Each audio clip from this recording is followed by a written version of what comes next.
Il y a une autre histoire qui va dans le sens aussi de votre démonstration de manière assez éclatante, c'est celle des dispositifs juridiques coloniaux. Vous faites un chapitre sur une histoire inhumaine du constitutionnalisme. Oui, où je parle aussi de la question de l'esclavage, de la question du colonialisme, en effet, et même du génocide. Donc j'y vais un peu fort, mais en réalité, c'est plutôt que ce qui m'a frappé dès le départ, c'est finalement que quand on écrit les premières constitutions, il y a un accommodement immédiat à des pratiques qui contrarient les discours qu'elles portent. C'est-à-dire que finalement, la Constitution américaine comme la Constitution française sont écrites et promulguées sans considération pour la question esclavagiste. Donc, on peut avoir un beau discours constitutionnel. La Constitution française, c'est la Déclaration des droits de l'homme. La Constitution américaine, c'est quand même basé sur déjà la Déclaration d'indépendance avant, et puis ce fameux We the People, le préambule. Et pourtant, beaucoup sont esclavagistes. Et je ne parle pas du fait que toutes ces populations sont des populations colonialistes. D'ailleurs, quand on dit, je reviens sur l'idée de peuple américain, nous, le peuple américain. Mais qui est ce peuple américain? En fait, ce sont évidemment pas les Amérindiens. De toute façon, il y en a déjà plus beaucoup à ce moment-là. Ce sont évidemment pas les Noirs qui sont mis en situation d'esclavage. Et puis, globalement, ce sont pas les pauvres. Bon. Donc, et ce qui est intéressant, à partir de là, c'est de constater que ces nations-là, les États-Unis, la France, mais l'Angleterre aussi, vont être les pays diffuseurs du constitutionnalisme. Et qu'est-ce qu'ils vont apporter, tous, avec le constitutionnalisme, partout où ils vont aller? Eh bien, ils vont apporter la violence. Ils vont apporter des massacres. Et c'est ça qui est tout à fait étonnant, quand on simplement fait le constat de cette histoire-là, de se dire, mais comment est-ce qu'on peut continuer à imaginer que le constitutionnalisme est un bienfait et qu'il apporte la liberté, alors qu'en réalité, il s'est construit dans la violence et que souvent, il a été diffusé dans la violence. La réalité, c'est vrai, qui est totalement contradictoire avec non seulement le discours, mais aussi l'image et le mythe idéologique, au fond. Exactement, et en fait, c'est vraiment pour ça que j'ai écrit ce livre. C'était pour que on revienne sur cette histoire-là, et que, comme je sais qu'il y a beaucoup d'interrogations actuellement sur les questions constitutionnelles, sur la possibilité de se réapproprier l'instrument constitutionnel, sur le fait évidemment de changer de constitution, et moi je pense que si on veut penser correctement cette question-là, il est absolument nécessaire de revenir sur cette histoire. Alors ma thèse, pour le coup, c'est que je crois que si on veut imaginer un changement social, en l'état actuel des choses, ça ne passe pas d'abord par la Constitution. Je n'évacue pas l'idée que ça puisse plus tard passer par une Constitution, mais c'est quelque chose de secondaire ou de consécutif à autre chose. Et d'ailleurs, le fait est qu'une Constitution n'a jamais rien changé à quoi que ce soit. Une Constitution succède toujours au changement. Elle ne le précède jamais. Et ça, je crois que c'est une leçon qui est absolument indispensable. Mais en dehors du fait qu'elle succède au changement, la question c'est de savoir quel changement. Parce que jusqu'à présent, la Constitution, encore une fois, c'est plutôt de la violence, y compris la violence institutionnelle. Je crois que l'actualité française de ces dernières années nous le montre constamment. Quand on se penche sur les premiers moments de la représentation, sur les premières traces, c'est au XIIe siècle, c'est en Espagne et en Italie, on voit quelque chose de fascinant. Les représentants qui sont élus par les communautés ne sont pas du tout élus parce que les communautés veulent se donner des représentants. C'est un historien américain qui s'appelle Gainsborough qui a travaillé là-dessus. Elles le sont parce que les seigneurs exigent d'avoir des interlocuteurs qui vont pouvoir engager l'ensemble de la communauté. Les seigneurs en Espagne, la papauté, qui est souverain temporel, en Italie centrale. La leçon de ça, c'est qu'en fait, la représentation politique que la tradition constitutionnaliste des Lumières nous présente comme une victoire des gouvernés, si on la prend en ses origines, en réalité, c'est une tradition qui permet la domination. Finalement, c'est la thèse de votre livre. Ce à quoi je voudrais en venir, c'est vers deux développements possibles. Il me semble que, au fond, c'est la représentation qui est en cause ici, la représentation comme dépossession, voire comme confiscation des droits, grâce à ces médiations qui empêchent toute prise à ceux qui sont concernés. Il me semble que l'un des cas les plus achevés de cette thèse, c'est l'Union européenne. Le fait qu'elle a repoussé encore plus loin les médiations, et que finalement, ceux qui gouvernent peuvent se dire légitimes, parce que légalement, ils le sont, ils ont été élus par des démocraties, alors qu'en réalité, c'est pas au peuple qu'ils ont des comptes à rendre. Cette thèse de la médiation et de l'éloignement, je trouve qu'elle est exacerbée avec le cas de l'Union européenne. Et j'avais une deuxième question, un deuxième élément en sens contraire, à propos des démocraties, des tendances à la démocratie directe. Donc à l'inverse, qui fait l'économie de la représentation. On pense toujours à la Suisse. et aux votations multiples qui saisissent les citoyens eux-mêmes, pour le coup, des questions elles-mêmes. En contournant cette question du mandat impératif ou du mandat libre, puisque aujourd'hui, bien sûr, nos représentants considèrent que le mandat doit être libre. C'est-à-dire qu'ils peuvent promettre tout et n'importe quoi avant d'être élus, faire ensuite le contraire. On a quelques exemples en tête, notamment à gauche, notamment la gauche du gouvernement. Ils sont inattaquables. Et si on le leur reproche, on est même coupable, en fait, on est suspect de populisme. Il ne peut pas y avoir de mandat impératif. Voilà, je vous livre ces deux réflexions qui me viennent en vous écoutant. Alors, sur la question de l'Union européenne, il est vrai que là, on va pouvoir se rejoindre parce que cette question de la médiation est très importante. Parce que l'Union européenne, on dit souvent qu'elle a été hyper constitutionnalisée. L'hyper-constitutionnalisation de l'Union européenne, qu'est-ce que ça veut dire? Ça veut dire que ce sont les valeurs portées par l'Union européenne qui deviennent premières dans l'espace européen par rapport aux valeurs nationales et notamment des constitutions nationales. Et ces valeurs, quelles sont-elles? Eh bien, pour l'essentiel, ce sont les valeurs liées à la libre circulation des marchandises, des capitaux, des personnes et des services. Des valeurs économiques, donc. Des valeurs économiques, puisque c'est comme ça que s'est construite l'Union européenne. Et ce qui vraiment est intéressant, c'est que précisément, les opérateurs économiques valorisent eux-mêmes cette Union européenne parce qu'ils savent qu'ainsi, ce sont des valeurs qui leur sont favorables qui vont être promues. Et ça se passe via ce qu'on appelle, alors c'est très commun de le dire, mais via ce qu'on appelle la technocratie. Et la technocratie, qu'est-ce que c'est? Et ça, c'est quelque chose souvent que je rappelle. C'est le fait de gouverner par la technique sans prendre en considération l'humain. Parce que c'est ça, la technocratie, c'est évacuer l'humain de la question. Donc là, en effet, l'Union européenne, c'est ce que j'appelle, moi, c'est la réussite du constitutionnalisme sans le constitutionnalisme. C'est-à-dire que le constitutionnalisme, au départ, c'est cette philosophie qui vient limiter le pouvoir pour favoriser les intérêts économiques.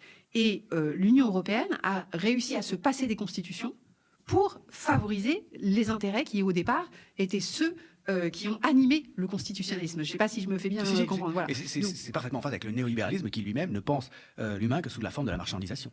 Exactement. Et alors, à ceci près que mais là, c'est toujours par le moyen du droit, parce que le néolibéralisme passe par le droit.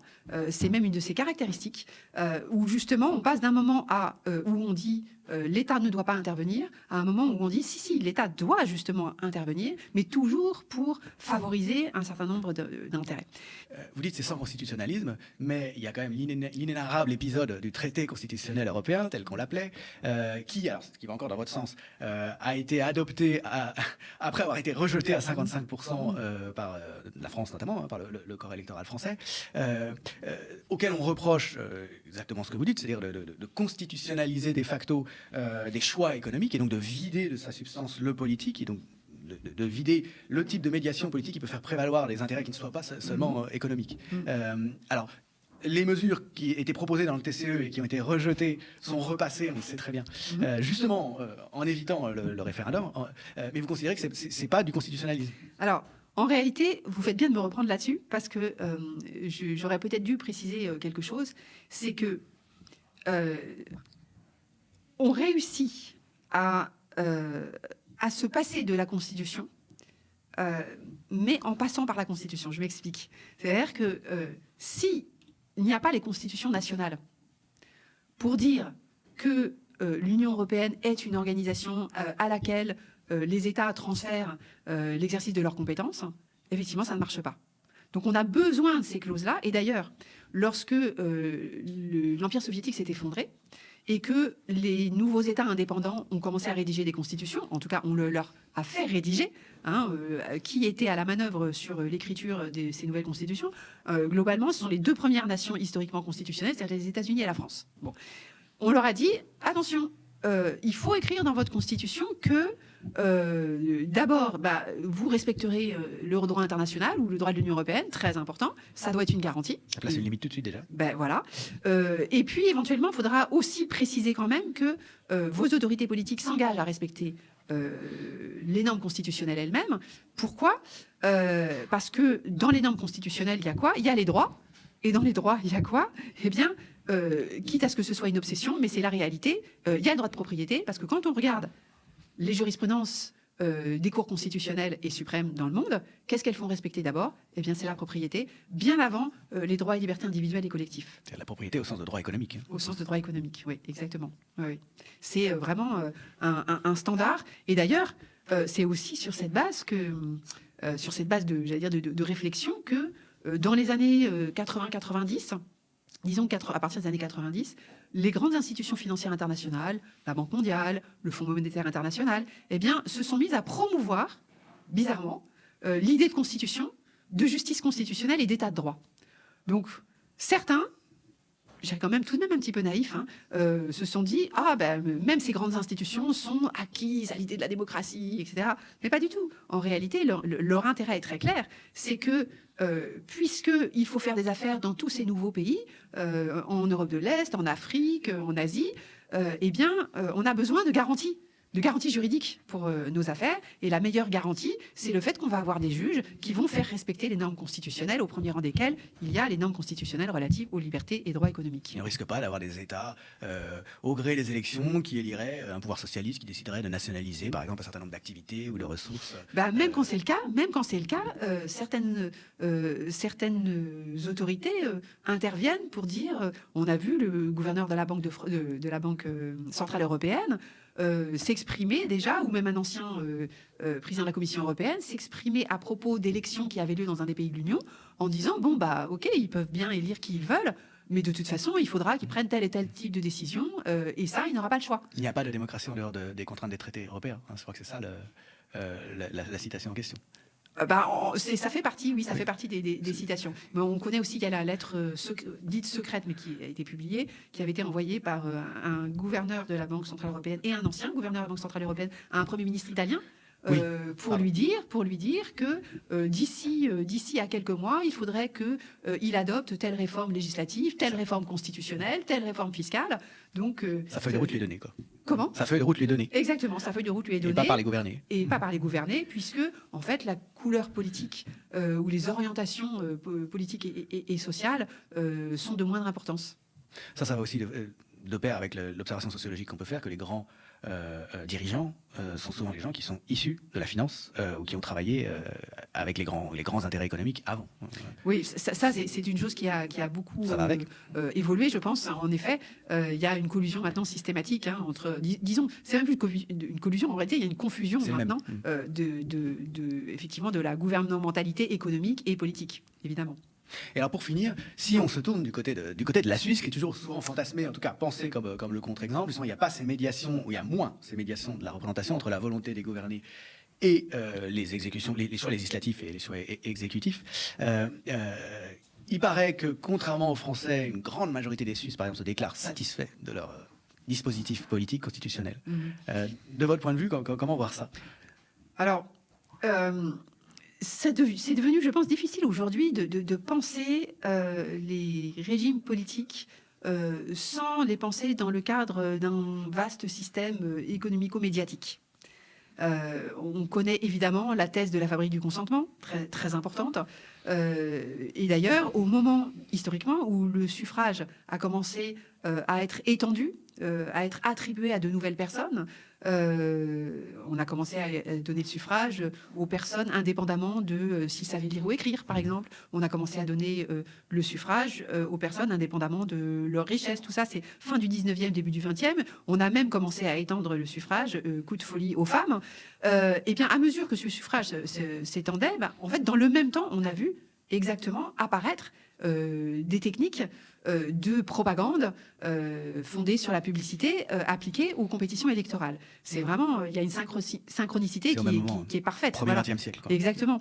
Et donc politique comme marketing. La représentation politique comme marketing. Oui. Et je vais prendre un exemple, pas en Suisse, mais aux États-Unis, parce qu'il est quand même très frappant.